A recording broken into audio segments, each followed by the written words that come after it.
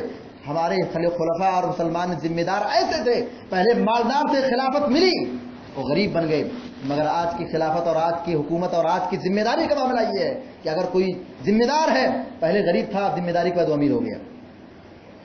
اسی طریقے سے ذمہ داری کے تعلق سے، ذمہ داران کے تعلق سے ایک نصیحت یہ بھی ہے کہ نیک اور صالح آدمی کو خلافت اور ذمہ داری دینی چاہیے۔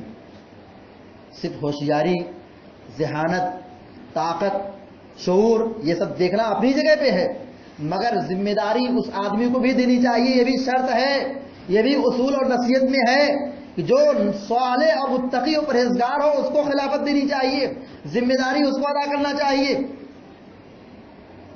کیونکہ وہ جب ذمہ دار نیک ہوگا، اس نیک ہونے کا اثر سماج پر پڑتا ہے۔ جب آدمی برا ہو، جب آدمی چور ہو، خائن ہو، غبن کرنے والا ہو، دھوکہ دینے والا ہو، بے نمازی ہو، بے غیرت ہو، بے حیا ہو، بدزبان ہو، تو پھر ظاہر سی بات ہے جب جیسا امیر ہوگا، جیسا ذمہ دار ہوگا، اس کے ڈھرے اس کے راستے پر لوگ چلیں گے، ہمارا امام ہے، ہمارا قائد ہے، ایسا ہے، تو صاحب بھی رہیں گے۔ تو قوم کا ذمہ دار ایسا آدمی ہو جو نیک ہو، صالح، متقی و پرہیزگار ہو۔ دیکھیے حضرت عمر بن عبدالعزیز رحمۃ اللہ علیہ کا نام آپ نے بارہا سنا ہوگا۔ عمر بن عبدالعزیز رحمۃ اللہ علیہ کو 5واں خلیفہ راشد کہا جاتا ہے۔ حضرت عمر، حضرت ابوبکر صدیق، حضرت عمر فاروق، حضرت عثمان غنی، حضرت علی بن ابی طالب، اور پھر 5ویں نمبر پر خلیفہ راشد میں حضرت عمر بن عبدالعزیز کا نام آتا ہے۔ ان کی خلافت کے تعلق سے آپ سیرت میں پڑھیں، ان سے پہلے جو خلیفہ تھے سلیمان بن عبد الملک، بڑے اچھے آدمی تھے۔ سلیمان بن عبد الملک بہت اچھے خلیفہ ہیں مسلمانوں کے۔ جب ان کی وفات کا وقت قریب آیا اور خلافت کا معاملہ، حکومت کا معاملہ ایسا ہے، خلافت نہیں حکومت کا معاملہ ایسا ہے کہ جو حاکم ہوتا ہے، جو بادشاہ ہوتا ہے، وہ اپنے بعد ولی عہد کو ذمہ دار بناتا ہے، یعنی اپنے قریبی، اپنے بھائی کو یا بیٹے کو۔ تو اس کے ذمہ داری کا جو حصہ بننے والے تھے وہ کون تھے؟ ہشام بن عبد الملک، ان کے بھائی، ہشام بن عبد الملک ان کے بھائی ذمہ دار بننے والے تھے۔ مگر ایک رجا بن حیوہ، ایک مشہور تابعی ہے، انہوں نے آ کر کے نصیحت کی، کہا کہ تم اپنے بھائی کو ذمہ دار نہ بنانا۔ اور ان کا بھائی یہ تمنا میں تھا، امید میں تھا کہ وہ تو اسی وہم میں تھا، اسی خوشی میں تھا کہ اب میرے بھائی کی وفات ہوگی، میں قوم کا امیر بنوں گا، قوم کا ذمہ دار بنوں گا، حکومت میرے ہاتھ میں، کرسی میرے ہاتھ میں ہے۔ یہ لالچی تھا، کیونکہ حکومت معاملہ ایسا کہ جب حاکم مرتا ہے تو پھر آدمی جو اس کا قریبی ہوتا ہے، چاہے بیٹا ہو یا بھائی ہو، وہ اس کا بنتا ذمہ دار بنتا ہے۔ تو اس کی کرسی کو سنبھالنے والا ہشام بن عبد الملک تھے، مگر رجا بن حیوہ رحمہ اللہ آ کر کے نصیحت کرتے ہیں، سلیمان بن عبد الملک سے کہتے ہیں، دیکھو میں تم کو ایک نصیحت کرتا ہوں کہ مرنے سے پہلے یہ وصیت لکھوا لو کہ میرے بعد خلیفہ ایسے عمر بن عبدالعزیز رحمۃ اللہ علیہ ہوں گے، اس کو لکھ لیجیے آپ، اور لکھ کر کے اس کو چھپا دیجیے اور کہہ دیجیے کہ اس خط میں، اس رقعہ میں جو لکھا اسی کے مطابق خلیفہ بنیں گے۔ ان کا بھائی یہ سمجھتا تھا کہ خلافت تو میرے ہی ہاتھ میں ہے۔ بات کہاں سے آ رہی ہے کہ قوم کا ذمہ دار صالح آدمی ہونا چاہیے، نیک آدمی ہونا چاہیے، اچھا آدمی ہونا چاہیے۔ حضرت سلیمان بن عبد الملک رحمۃ اللہ علیہ جب مرنے لگے تو وصیت لکھی اور لکھ کر کے کاغذ میں لپیٹ دیا اور کہا کہ دیکھو یہ کاغذ ہے، خبردار اس کو کھولنا نہیں، جب میں مر جاؤں گا اور مجھ کو دفن کر دیا جائے گا، سب لوگ مسجد میں اکٹھا ہوں گے، اور مسجد میں اکٹھا ہونے کے بعد جو اس خط میں وصیت لکھی گئی ہے اسی وصیت کے مطابق مسلمانوں کا ذمہ دار ہوگا۔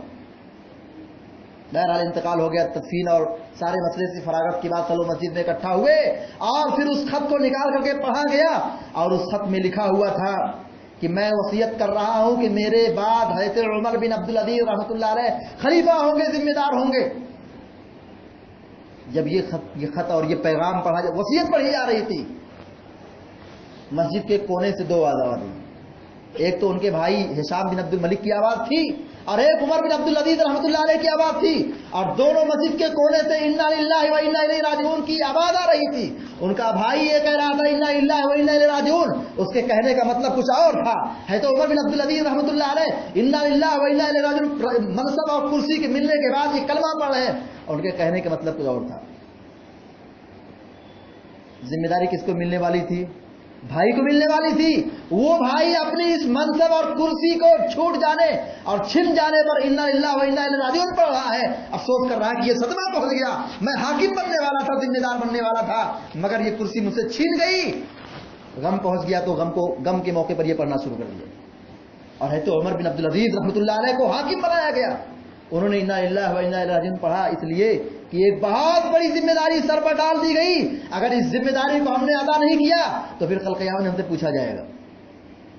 تو عمر بن عبدالعزیز رحمۃ اللہ علیہ کی صالحیت اور ان کے تقوی و طہارت اور ان کی بزرگی اور ان کے نیکی کی بنیاد پر، ان کی عمدہ اخلاق کی بنیاد پر، اچھے کردار کی بنیاد پر رجا بن حیوہ رحمۃ اللہ علیہ نے ان کو وصیت کی تھی کہ جا کر کے عبد الملک بن ہشام سے یہ وصیت کی تھی کہ جا کر کے ان کو خلیفہ ہونے کا پیغام دے دینا، وصیت کی تھی۔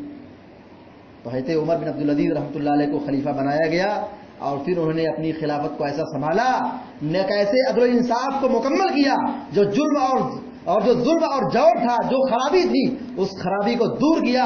اور ان کی تاریخ اور ان کے واقعات کو پڑھیے کہ ان کی بیوی فاطمہ رحمۃ اللہ علیہ جو خاتون تھی،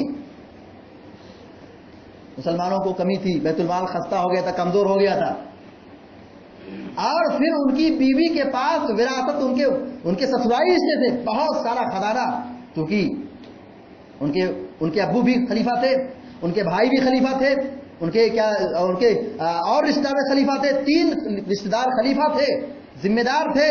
سوچو کہ پراپرٹی میں، وراثت میں کتنا مال ان کو حاصل ہوگا، مگر مرنے سے پہلے ہے تو عمر بن عبدالعزیز رحمۃ اللہ نے وصیت کر دی، کہا تم کو جو وراثت میں مال ملا ہے سب اللہ کے راستے میں قربان کر دو، بیت المال خستہ ہو گیا ہے، بیت المال کمزور ہو گیا ہے، یہ قربان جائیے اس عورت پر کہ اس عورت، وفادار عورت جو اپنے شوہر کی وصیت کو عمل کرتے ہوئے جو اس نے وراثت میں مال پایا تھا، سارا مال اللہ کے راستے میں قربان کر دیا، بیت المال کو دے دیا۔ کوئی معمولی بات نہیں۔ تو ہم ذمہ دار ایسے آدمی کو بنائیں، ہمارا ذمہ دار ایسا ہو جو نیک اور صالح ہو، بزرگ ہو، اور اس کے عمدہ اخلاق اور عمدہ کردار کی وجہ سے اس کا اثر دوسروں پر بھی ثابت ہو۔ اسی طریقے سے یہ عہدہ اور منصب جیسے اگر ہم ادا کرتے ہیں تو اس کا فائدہ ہم کو کیا ملنے والا ہے؟ اس کا ایک فائدہ یہ ہے کہ عدل و انصاف کرنے والے جو ذمہ دار ہیں، اللہ رب العالمین کے یہاں میدان حشر میں بروز قیامت نور کے منبر پر ان کو بٹھایا جائے گا۔ جو عدل و انصاف کرنے والے، جو اچھے ذمہ دار ہیں، جو مسائل کو ڈیل کرتے ہیں اور انصاف کے ساتھ فیصلہ کرتے ہیں، ایسے لوگ نور کے منبر پر اللہ رب العالمین کے دائیں طرف ان کو جگہ دی جائے گی، اور ان کو دیکھ کر کے بڑے بڑے لوگ رشک کریں گے، انبیاء رشک کریں گے، یہ کون لوگ ہیں جن کو نور کے منبر پر بٹھایا گیا ہے، کرسی پر بٹھایا گیا؟ کیوں؟ دنیا میں کرسی پر تھے، ذمہ داری کو ادا کر رہے تھے، صبر کر رہے تھے، لوگوں کی کڑوی کسری باتوں کو سنا کرتے تھے اور صبر کرتے تھے، اور اچھائی اور بھلائی کے ساتھ قائم رہتے تھے، لوگوں کو اچھا حکم دیتے تھے، اور جو مسائل مشکلات آتی تھی ان پر ان کا مقابلہ کرتے تھے، صبر کرتے تھے۔ ان کے صبر کا اور ان کے اچھے عمل کا آخرت میں بدلہ دیا جائے گا کہ حشر کے میدان میں ان کو نور کے منبر پر بٹھایا جائے گا۔ اسی طریقے سے ایک بہت بڑی فضیلت یہ ہے کہ اگر مسلمانوں کا ذمہ دار بادشاہ، ذمہ دار یعنی بادشاہ، اگر وہ نیک ہو، اپنی ذمہ داری کو ادا کرنے والا ہو، تو اللہ رب العالمین کے عرش کے سائے میں ہوگا۔ سبعۃ یظلهم اللہ فی ظلہ یوم لا ظل الا ظلہ، الامام العادل، یہ بعض روایت میں امام العادل، 7 ایسے لوگ جو کل قیامت دن عرش کے سائے میں ہوں گے، اور ان کے علاوہ کوئی اور عرش کے سائے میں نہیں ہوگا۔ اللہ رب العالمین کے عرش کے سائے میں 7 لوگوں کو جگہ دی جائے گی۔ اس میں سے پہلا وہ خوش نصیب ہوگا جو عدل و انصاف کرنے والا بادشاہ ہو، عدل و انصاف کرنے والا بادشاہ ہو، حاکم ہو، ایسے عدل و انصاف کرنے والے بادشاہ کو اللہ رب العالمین کے عرش کے سائے میں ان کو جگہ دی جائے گی، جبکہ وہ حشر کا میدان کل قیامت دن ایسا ہوگا، سورج بالکل سر پر ہوگا، سارے لوگ پسینے میں سرابور ہوں گے، سب لوگ اپنے اپنے پریشانی میں ڈوبے ہوں گے، مگر ایسے خوش نصیبوں کو جو عدل انصاف کرنے والے بادشاہ ہوں گے، ایسے ذمہ داروں کو اللہ رب العالمین اپنے عرش کے سائے میں جگہ دے گا۔ تو ہماری اور آپ کی جو گفتگو ہوئی اس میں جو ہم نے باتیں بیان کی وہ یہ کہ ذمہ داری ایک بہت بڑی امانت ہے، اس ذمہ داری کے بارے میں کل قیامت دن پوچھا جائے گا۔ ہماری اور آپ کی یہ ذمہ داری بنتی ہے کہ ہم ذمہ داری کی ادائیگی میں اخلاص کو ملحوظ رکھیں، ہم مخلص بن جائیں، نیک بن جائیں، تقوی و پرہیزگار بن جائیں، اور اپنی ذمہ داری کو ادا کرنے میں نرمی برتیں، شفقت سے پیش آئیں، اچھے کردار سے پیش آئیں، اپنی ذمہ داری کو ذمہ داری سمجھتے ہوئے اس چیز کو ادا کریں، اور اسی طریقے سے ہم اپنی ذمہ داری میں خیانت نہ کریں، دھوکہ نہ دیں، زبردستی نہ کریں، ڈکٹیٹرشپ نہ چلائیں، مشورے سے کام چلائیں، مشورہ کریں، لوگوں کے فیصلوں کو سمجھیں، لوگوں کے معاملات کو سمجھیں، لوگوں کے تقاضوں کو سمجھیں، لوگوں کی نفسیات کو سمجھیں، لوگوں کی کیا ضروریات ہیں، لوگوں کی کیا حاجات ہیں، لوگوں کے کیا مسائل ہیں، قدم قدم پر آپ مشورے سے چلیں، مشورے سے چلنے میں بڑی برکت ہوتی ہے، اس میں بڑا خیر ہوتا ہے، جماعت ترقی کرتی ہے، جمعیت ترقی کرتی ہے، جب مشورہ ہوتا ہے تو اس میں کئی طرح کی باتیں آتی ہیں، اور اس میں کیا مفید ہے، کیا غیر مفید ہے، کیا بھلی ہے، کیا خیر ہے، وہ سب باتیں وہاں پیدا ہوتی ہیں، وہاں پہ رونما ہوتی ہیں۔ پھر جو قاضی ہوتا ہے اور ذمہ دار ہوتا ہے ان ساری باتوں کو ریکھ کر کے پھر ایک حتمی فیصلہ سناتا ہے۔ اسی طریقے سے ذمہ دار کی ذمہ داری یہ بھی ہے کہ وہ بھلائی کا حکم دے، برائی سے روکے۔ جیسا کبھی یہ بات آئی کہ دعوت کا کام کیسا کریں، تو اسی کو یہاں پہ جوڑ دیتے۔ اب دعوت کا کام کیسے ہو، یہ تو ذمہ داری کے تعلق سے کچھ باتیں ہوئی، دعوت کا کام کیسے ہو، ذمہ دار اپنی ذمہ داری کو سمجھے، اس پر اللہ تعالیٰ نے ذمہ داری ڈال دی ہے، جمعیت کا ذمہ دار ہے تو بھلائی کا حکم دے، برائی سے روکے۔ اب اس کے پاس علم نہیں ہے تو کیا کریں، علم سیکھیں، علم حاصل کریں، اور پھر دوسروں کو بتائے کہ دیکھو کام ایسے کیا جاتا ہے، یہ چیز حلال ہے، یہ چیز حرام ہے، یہ چیز ناجائز ہے، یہ چیز جائز ہے۔ ان چیز جو موٹی موٹی باتیں ہیں جہاں برائی دیکھے روکے، کیوں، اس کے پاور ہے، وہ ذمہ دار ہے۔ من رأى منکم منکرا فلیغیرہ بیدہ، جو آدمی اپنی آنکھ سے برائی کو دیکھے، اس کی پہلی ذمہ داری کو ہاتھ پکڑ کے روک دے، برا کام کر رہا ہے ہاتھ پکڑ کے روک دے، منع کر دے، نہیں طاقت ہے زبان سے بول دے، اس کی بھی طاقت نہیں دل میں اس برائی کو برا جانے۔ تو ذمہ دار کی ذمہ داری یہ ہے کہ دعوت کا کام کرے، بھلائی کا حکم دے، برائی سے روکے۔ اور میں کہتا ہوں کہ دعوت کا کام سب سے بڑا جو ہونا چاہیے وہ کیا ہے، جمعہ کے خطبات ہے۔ ہمارا دعوتی پلیٹ فارم سب سے بڑا کیا، ہمارا سب سے بڑا میڈیا کیا ہے، یہی ممبر ہے۔ اس ممبر سے آپ بہت کچھ کر سکتے ہیں۔ آپ تاریخ پڑھیے، واقعات پڑھیے، قوموں کی ترقی میں، قوموں کی اصلاح میں بڑی بڑی کانفرنسیں کام نہیں آتی ہیں، یہ لمبی چوڑی تقریریں کام نہیں آتی ہیں، یہ بڑے بڑے پروگرامز کام نہیں آتے جہاں پہ لاکھوں روپیہ خرچ کیا جاتا ہے۔ یہ جمعہ کا خطبہ ہمارا سب سے بڑا میڈیا ہے، مگر افسوس کے ساتھ کہنا پڑتا ہے، برا نہ لگے، مسلمانوں کی سب سے بڑی بدتمیزی کیا ہے، اس ممبر کو ہم نے کیا بنایا ہے، یہاں پہ اردو میں تقریر نہیں ہونی چاہیے، خطبہ یہاں نہیں ہونا چاہیے، خطبے کے لیے دوسری جگہ ہونی چاہیے۔ ہم نے ممبر کے مقام کو ہٹا کر کے نیچے کر دیا۔ جب کوئی بات بڑی جگہ سے کی جاتی ہے اس کا وزن ہوتا ہے، ممبر سے کوئی بات کہی جائے اس کے پاور ہوتا ہے، فلاں مولانا نے ممبر سے کہا ہے، اور کہنے والا بھی جوش اور جذبے سے کہتا ہے، اس ممبر کی طاقت ہوتی ہے، اس کی آواز ہی کچھ اور ہوتی ہے۔ مگر ہم اور آپ نے کیا کیا، ہم نے جمعہ کا خطبہ کیسا کیا، عربی میں دینا شروع کر دیا۔ اور دوسری برائی ہم نے کیا شروع کی، کہا مساجد میں خواتین کو کوئی حصہ نہیں ہے، تو بولو ہندوستان میں بگاڑ نہیں آئے گا، طلاق ثلاثہ جیسے مسائل نہیں پیدا ہوں گے، بے دینی نہیں پیدا ہوگی تو اور کیا ہو سکتی ہے۔ مسلمان اور ذمہ دار اس کو کان کھول کے سن لے، دعوت کا سب سے بڑا کردار یہ ممبر ہے۔ اس جمعہ کے خطبے کے ذریعے سے خواتین کو بھی پیغام پہنچتا ہے، ذمہ دار کو پیغام پہنچتا ہے، امام کے ذریعے، امام اور خطیب کے خطبے کے ذریعے سے قوم اور سماج کے ایک ہفتے کی انرجی، ایمانی پاور، ایمانی قوت پہنچتی ہے۔ ایک ہفتے بھر کا ایک پورا ایک کورس ہے۔ تو تو ہم نے منبر کے خطبے کو عربی ہی میں رکھ دیا، قوم نہیں سمجھتی ہے، تو یہ نوجوان جاہل رہے، کچھ نہیں جانتے، پوچھو ایمان کے ارکان کیا نہیں جانتے، اسلام کی بنیادی تعلیمات کیا نہیں جانتے، اللہ کہاں ہے نہیں جانتے. ایسا کیوں؟ یہ گمراہیاں کیوں ہے؟ اس گمراہی کی سب سے بڑی وجہ یہ ہے کہ ہم نے منبر کے مقام کو نہیں سمجھا، جمعے کے خطبے کی اہمیت کو نہیں سمجھا. ہم دعوت کا کام کیسے کریں؟ ہماری ذمہ داری کیا ہے؟ ذمہ دار کی ذمہ داری کیا ہے؟ ہم دعوت کا پلیٹ فارم مضبوط بنائیں اس منبر کے ذریعے سے، اور خواتین کو بھی پیغام دیں کہ مسجد میں وہ آئے. صحابیات اور نبی علیہ السلام کے زمانے کے بعد بھی اور آج بھی اس ملک ہندوستان میں اور دیگر ممالک میں بھی مسجد میں عورتوں کا سپریٹ انتظام رہتا ہے. میں گزارش کروں گا کہ اس کا انتظام ہونا چاہیے. یہ جو تصور پیدا ہو رہا ہے ذہن و دماغ میں، نہیں ہے عورتوں کا حصہ مسجد میں نہیں ہے، دقیانوسیت نوصیت ہے. یہ دین اور شریعت کو نہ سمجھنے اور جہالت برتنے کا یہ نتیجہ ہے. نبی علیہ السلام کے زمانے میں، صحابہ کے زمانے میں، تابعین کے زمانے میں اور آج تک مسجدوں میں عورتیں آتی ہیں تو فتنہ نہیں ہوتا ہے. یہی عورت جا کے الیکشن لڑے تو جائز ہے، فتویٰ ہے. یہی عورت جا کے مارکیٹ کرے تو جا سکتی ہے، یہاں فتنہ نہیں ہے. یہی عورت یہاں سے نکلے بازار پہ جائے وہاں فتنہ نہیں ہے. یہی عورت بے پردگی ہو کر کے باہر نکلے تو یہ فتنہ نہیں ہے.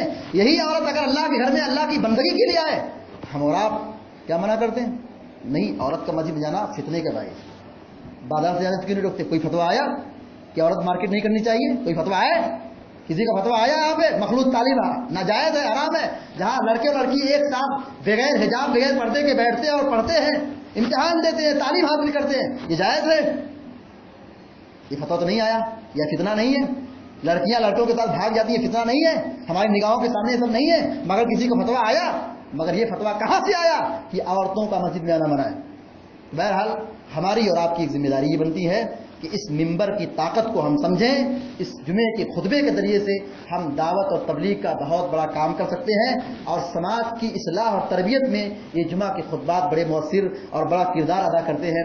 ہم رب العالمین سے یہ دعا کرتے ہیں کہ اللہ رب العالمین ہم سب کو حق بات کہنے اور سمجھنے اور سمجھانے کی توفیق عطا فرمائے. رب العالمین اس علاقے میں بارش نہیں ہو رہی ہے، اللہ تعالیٰ اپنے فضل و کرم سے اس علاقے کو سب شاداب بنا دے اور ان کو بارش کی نعمت سے مالا مال کر دے. ہمیں جو مریض اللہ تعالیٰ ان کی بیماری کو دور فرما دے.